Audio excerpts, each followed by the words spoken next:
Voina chuan guitar lesson thar kan zir ho lenga voina kan zir ho le tur chu ro min rel sakang che ti hla kha guitar all something fingerstyle in perda kan zir ho le don ni hela hi masabera chuan karon play chuakanga chuan uluk tuni lo ngai thlanga chu MIZO step by step in perda kan zir ho le don nia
masabera chuan ti hena kalang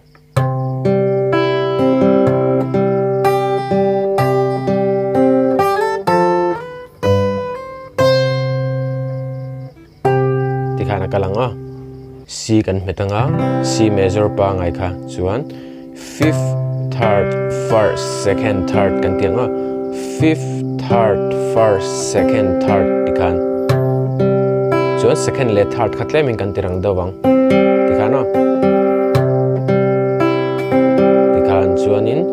fifth le third kan tinon leang Tikano chuan achanga kan lutanga C medreng chungin kuzung te in first string third fret kan metanga chuan third string Tikano chuan fifth le first string kuzung te la bel reng chungin kan tirwal leang Tikano chuan third le second in azui lenga Tikana chuan chu MIZO kan me ngai khala medreng in kuzung te in first string third fret kha kan metanga chuan khamiri lai khan in fifth fret kan slide tang Tikana chuan in fifth fret first string kha voi khat kan tilenga chu mirwal chuan in fourth string third fret kan tirwal ang kuzung pui met telin ni chu anwai nen Tikan kya kan tileang Tikano chuan tikha kan tileang heta kuzung te in first string 7 fret chuan kuzung chalin 6 string third fret hemi hi kan va medrit kuzung chalin me har dau ni chuanin third string open kan ti mai don ne Tikano Tikan chuan khamiri lai che khan tai khan 8 fret kan slide leng bul changin ti khan headlai third string ya khan headlai po khan me thai ka ti kha ka chang hin kan ti leng o nang kan lal kan pathian ti chang khan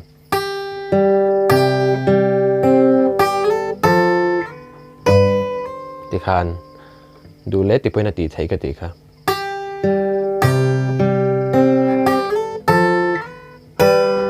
Tikano hemi third string kha man thei ka ti ka G thau nei hi chona do a chen tin kal le Tikano hi C nia 8 fret 8 fret 6 string le 8 fret first string kha kan tirwalang chuan 8 fret 6 string le 8 fret second string kha kan tirwal leang Tikano ko jung te kha ka son chau zo ni chu chen kan tilenga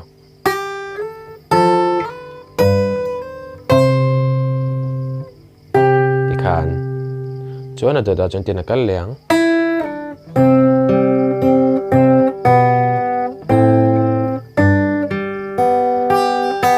Tikhana ama sabera chuanin second string fifth fret atang khanin third fret kan slide anga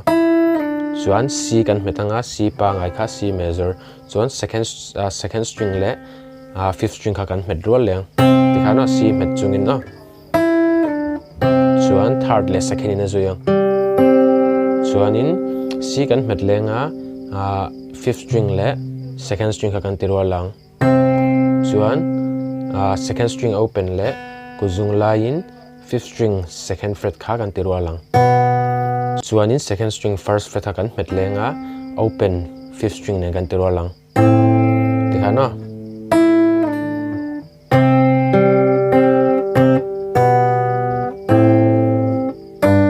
kan tileanga topa chuan G akhan sixth string third fret le second string third fret ka tirwala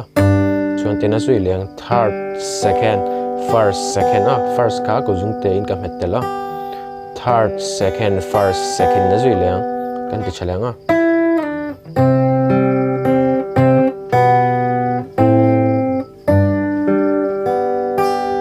tikhana kal leng adota chuan o nang kan lal kan pathian tiang chi kana kal leng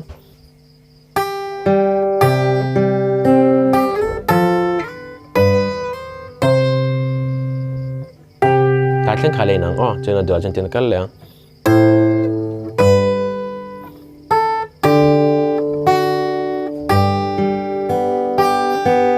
tikhano adang lam na lai chu kan dil mal so mangche ti lai chang khan adang lam tikhano masabera chuan in 8th fret first string in metanga chuan 5th string open and tirwa langa chuan D la che khan G kan tilenga heta 7th fret a khanin first string in met lenga hetlai po khai mang theya G bass line ni kuti ti fan thui thei chuan I thei lo chuan in third string open nen khana tikhan chuan in first string 5th fret a chuan first string a ve khanin third fret chuan fourth string open and tirwa lang chuan I tirwal khan second fret a slide tang tikhana chuan G a 6th string third fret le first string third fret kai tirwa langa tikhan emo tikhana chuan e hetlai ka soi maya jo akhanin first string second fret vai kan tir leng chuan G a kan le tang tikhana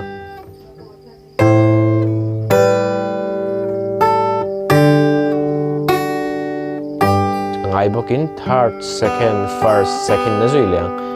third second first second lai hi ku jung pui pon kan met theya dule he poi kan mang theya tuna second line kha kan tenon le chinanga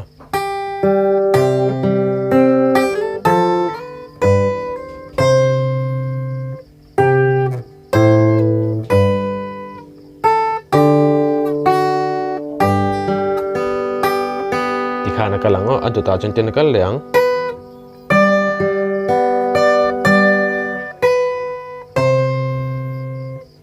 tikhana masabera chuan kuzung chalin first string 7th fret chuan 10th fret a khanin kuzung uin 5th string kuzung te in 10th fret a vek khan first string kan tirwa lang tikhan chuanin third le second in a zui lenga tikhana third second chuan first string kan ti leng 10th fret a khan chuan kuzung uin 10th fret a vek khanin 5th string kha kan met lenga rolling kan ti leng tikhana third second first chuan rolling tikhana chuan angai abu kan let lenga 7th fret a khan first string chuan 8th fret a first string a vek khan kan let lenga chuan achung bass line hi C kha kan met telanga chuan in achunga kan chho zewanga bass line kan tirwal leng second string a kan ka chho ka ti na ni chu 8th fret a khan tikhana voi khat le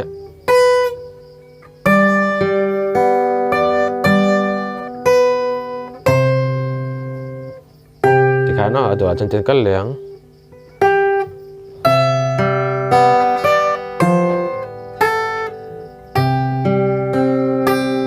tikhana masabera chuanin second string a khanin 8th fret a voi khat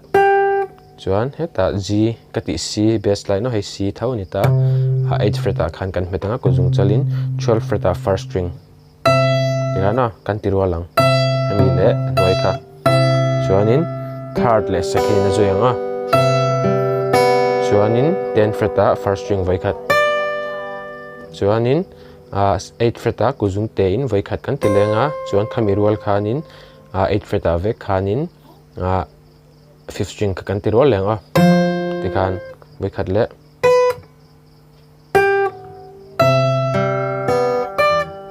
tikhana voi khat le tikhan chuanin first string 5th freta khan voi khat kan met lenga chuan C kan met lenga C kan me khanin kuzung te in first string 3rd freta kan met telanga chuanin 5th string le first string kan tirol leng tikhan chuan 3rd 2nd 1st 2nd in azui leng 3rd 2nd 1st 2nd tikhana ta chang kan tileng mi pui kan in khom in ti lai khanita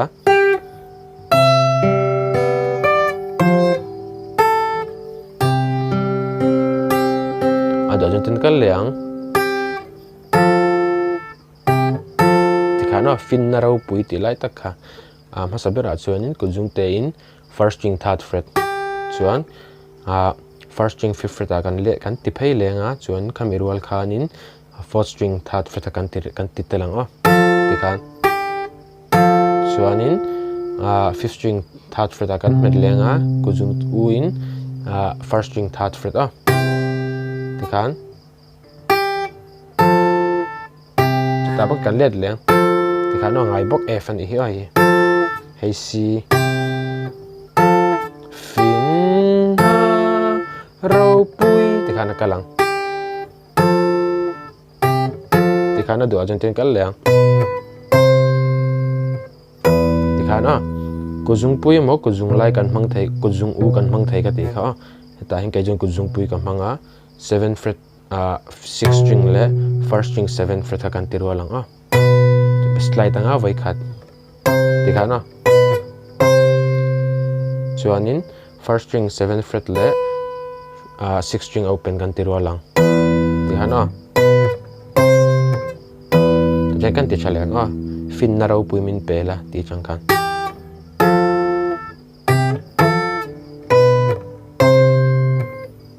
tikhana ado ajan ten kal lenga top na chuan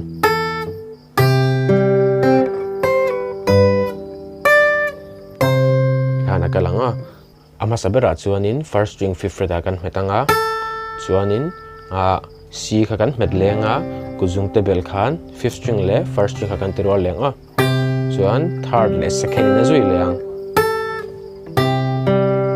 chuan kuzung te bokin heta 8th fret first string kan ti lenga chuanin G kan let lenga 7th fret kuzung te ka wada pheyo ta khan kai baseline kan me thiam lo chuanin 3rd string nen kan tia tikhan tikhan chuanin 10th fret voi khat chuan 8th fret kan let lenga achung le hnoi kan met leng tikhan voi khat le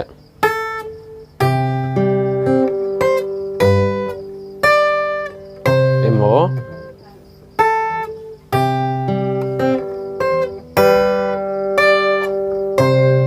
tikhana kalang pumpuin voi khat mong chang in kan play chuak le chinanga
tikhan ala pumpui chu chuak don ni tlema khan har salai deuh te kha oma ti level hetlai ku zung chang ti fan level kama hetlai G ka me dan te kha zir lo zir ula hedin thiam lo pon tha string kha G ani ka ti kha ti po khana me thai ka ti kha kha khai lo chin chianga chuan in thiam lo pon in lo en non anga